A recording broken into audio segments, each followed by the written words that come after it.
of you know, I devoted a large part of my life to Latin America, both as an academic and as a businesswoman. My youthful travels in that part of the world by bus, hiking the Inca Trail, and studying in Venezuela shaped my perspective about social equality and confirmed my deep belief in the need for an informed, educated population to make democracies prevail. When I first started traveling in Latin America, many of the countries were just emerging from military dictatorships. There was little freedom of the press, or in fact, any independent journalistic tradition. Universities had been closed or heavily censored, professors jailed, students arrested. People had reached well into adulthood without ever experiencing the opportunity to vote in an election, and the gap between rich and poor was overwhelming. Much has changed now in Latin America, but these early experiences formed the philosophic basis for who I am today. At that time, as a young graduate student, a professor asked me to read Pedagogy of the Oppressed by the Brazilian sociologist Paulo Freire, who became one of the most influential and important educators of the 20th century, especially in developing countries. This year we celebrate the 40th anniversary of the English publication of that seminal work, which still holds many lessons for today and still influences my thinking about teaching. Paulo Freire's basic theme was that education can be a personally and politically empowering activity that encourages and sustains the individual and promotes the development of democracy. By working with the disenfranchised, the oppressed, he developed a theory of pedagogy which replaced the teacher-centered classroom with the idea of an interactive teacher-student experience where both learned from one another. Novel at the time, but today well accepted throughout the academy. Paulo Freire believed, and I came to believe, that if you give students an opportunity to pose the problems and to engage in the culture of questioning in the classroom, then you can change the traditional structure of teachers imparting knowledge to students. Instead, one can allow students to alter the classroom relations and take control of the modes of authority and knowledge and even identity. Knowledge then is no longer simply received by students, but transformed as they learn how to engage in critical dialogue and be held accountable for their own views and thought processes. If we believe education has a social good beyond the individual's enrichment, then education must be part of a process that provides knowledge and skills and develops social relations, so that individuals more fully participate in society and in the promise of democracy. If we believe that education transforms the individual, and therefore society, then education must be inquisitive, challenging, and autonomous. I cite the example of Paulo Freire because I believe at the present time in the United States our universities are increasingly defined by a corporate perspective, which from my own background I know so well. We hear more about the demand for universities to contribute to the economic development of the nation and to provide skills and credentials to build a workforce that will enable the United States to compete globally. We hear about accountability and efficiencies and definitions of student success tied to passing standardized exams. We listen to voices that question whether public expenditure for higher education is even necessary or even the obligation of the citizenry.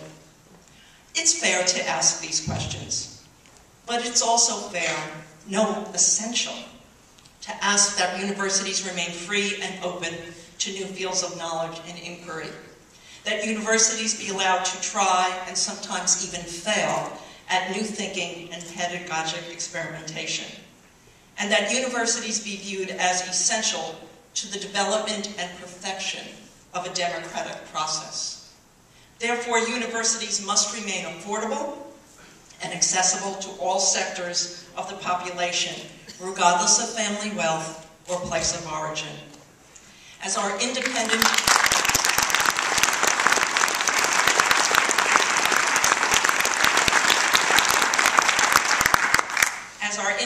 journalistic tradition in this country is challenged, as we see a decline in voter participation, as political discourse deteriorates into personalities rather than issues, and as we receive more people from countries lacking democratic heritages, we need to rely more heavily on the educational process for the preservation of our participatory democracy.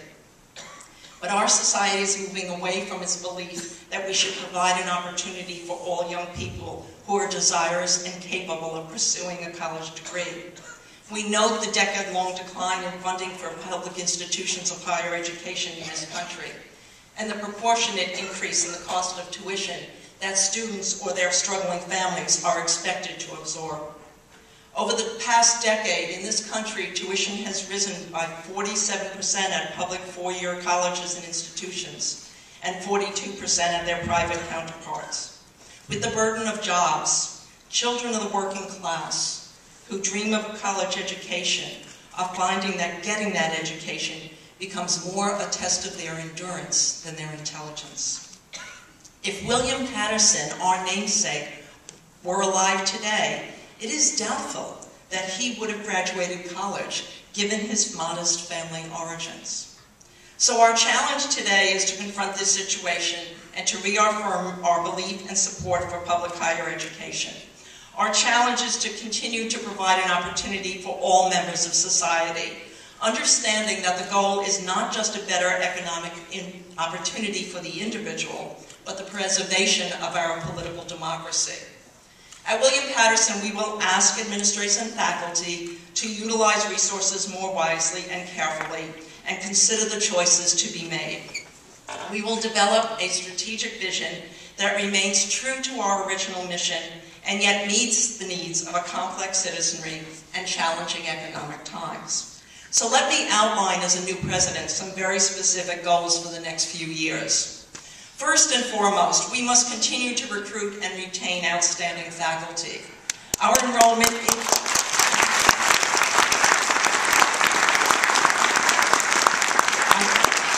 I thought that was just going to be the faculty applauding. Faculty, you have support. Our enrollment increases over the past couple of years have not been matched by increases in faculty. There's a tipping point where insufficient classes and insufficient professors hinder the educational process and can delay student graduation. We don't want to reach that tipping point. Our students deserve more, and so we will continue to hire excellent faculty. This fall, 22 new professors joined our ranks, and next fall we expect to recruit another 25 positions. That means 10% of our faculty will be new in 10 years, and that presents exciting and challenging possibilities. Over the next few years, we'll increase the number of faculty in critical and strategic areas, but this will not be business as usual. We need to identify those areas of strategic importance so that new professors will impact more than one department, and their work will bring together students and faculty across disciplines in innovative programs in the sciences, education, business, humanities, and the arts. Not every department will grow, but every department, every student, and every member of the faculty and staff will benefit. Second, we must prepare for continued enrollment growth, both at the undergraduate and graduate levels. The large number of students who have entered the two-year institutions in this state over the last couple of years promises a swelling of enrollment at four-year institutions, and especially William Paterson University, given its location. This year alone, we had a 7% increase in our student body. And given the demographics of our region and the increase of people coming to college and of college age in the area, we can expect a wave of applicants in the near future. Many of these students will be the first in their families to go to college. They will come from families without a tradition of higher education, and many without a tradition of democratic values in their countries of origin. We have to be prepared for that. And we can expect that demand for graduate programs to grow. Professions are more complex today, and institutions and businesses are asking for more individuals with post-baccalaureate degrees. Affordable graduate education is a promise we make to the people of New Jersey and beyond.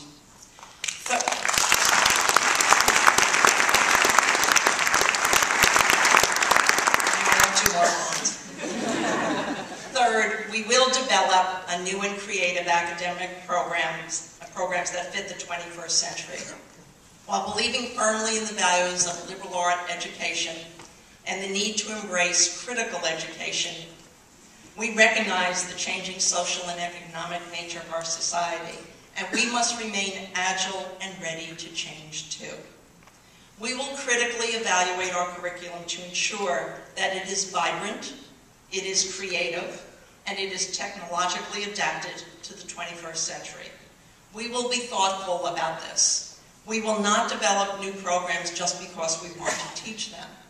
We will be analytical in our selection and ensure that the correct investment is made so that the programs we create, the programs that we offer, are properly funded so that they can be of the very highest quality.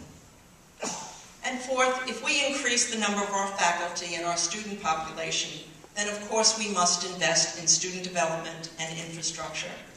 William Paterson University today has nationally ranked student support programs in counseling and student development, but we need to make additional investments in our academic support, our career services, our advisement services, and our student life programs. We will continue to improve our physical infrastructure. Today, many of you will take a tour of our new $85 million science building opened this past summer. A state-of-the-art academic and laboratory building. It is dedicated to the fields of chemistry, physics, biology, and environmental sciences, fields that so many of our students are selecting to study today. And you will join me for lunch in the University Commons, a $50 million building opened in 2007 to become the core and heart of a university where residential and commuting students come together. Some of you will tour our solar panel installation, the largest solar panel project at any university in the country, and the third largest such installation in the Northeast. With our commitment to the environment, we will produce about 15% of our own energy needs while substantially cutting fossil-based energy costs. But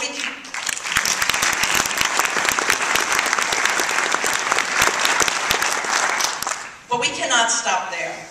We have some buildings in desperate need of renovation and modernization, buildings I've toured over the last several weeks. The Atrium, Hunziker Hall and Wing, Ravager Hall, and Shea are filled with loving memories for countless generations of alum. But they are overworked buildings.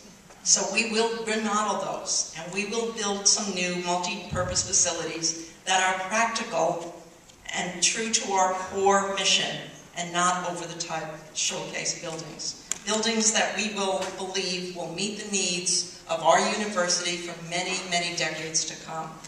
And we hope that funds for capital projects might be forthcoming from the state. But if not, we are prepared to go ahead, and the recent reconfirmation of our bond ratings is an affirmation of our ability to do so. And of course, many of you have asked, and I have agreed, that we will build a multi-level parking facility to ensure that our many commuting students spend less time looking for a spot, and some faculty too. Finally, let me thank many of you who have already supported the university so generously. Your philanthropic contributions to our scholarship fund and our academic support fund make a huge difference in the quality of education we offer. I especially want to thank the donors who have contributed over $1 million in new gifts since I began in the university in August. I thank you for this generosity, and I hope you'll continue to contribute.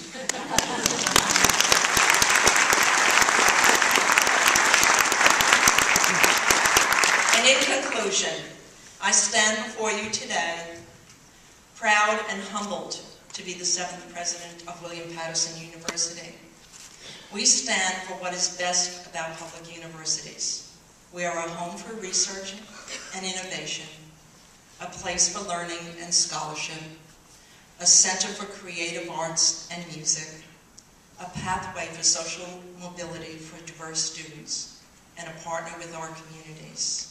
We'll continue to achieve excellence by working together. My many thanks to all of you who will travel this road with me. Thank you.